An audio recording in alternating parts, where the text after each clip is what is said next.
If we as a society are going to engage in what is arguably a repugnant practice of putting someone to death, do we do it on vengeance?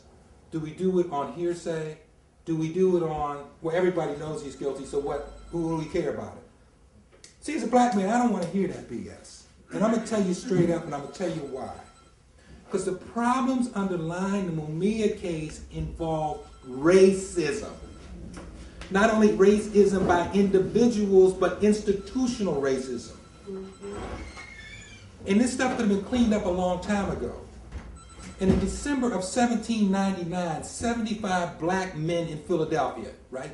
Free black men, tax-paying, hard-working black men, sent a petition to Congress that was meeting in Philadelphia at the time, because Philadelphia was the headquarters of the country. And they asked two things.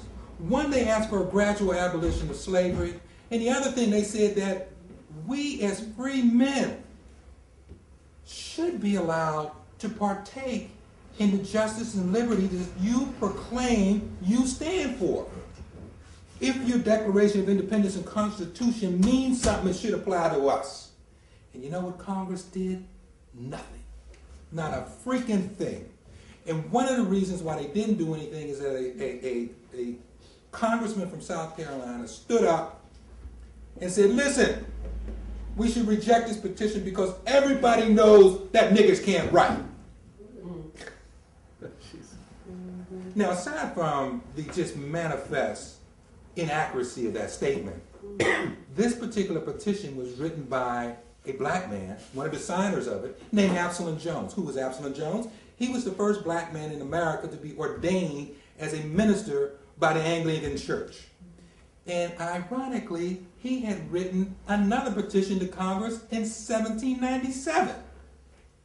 So we get this notion that all we have to say is it doesn't matter, and it doesn't matter, and that's the end of it. Well, that's not the end of it. And as journalists, I bring up the case of Jack Holcomb. Jack Holcomb, you won't see on the FOP site of dead police officers because his death was an off-duty death. He was selling his police. He was selling a car, a private car that he had. The guy who bought it had plotted for 4 days to murder him and steal his car. And that's what he did. He shot him in the head in the dining room of his girlfriend's house, left him sitting dead in a chair, and took the girlfriend on a joyride. The police arrested this dude when he was trying to take the police officer's dead body out of the house rolled up in a rug. Guy was put on trial. Yes, it was a first-degree capital case.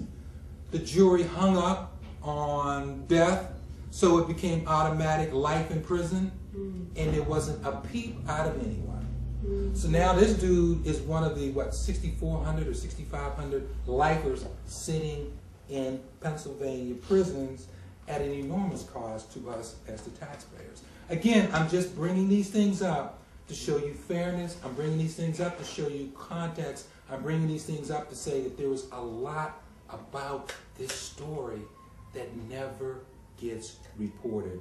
And that is an issue that is troubling. Oh, thank you.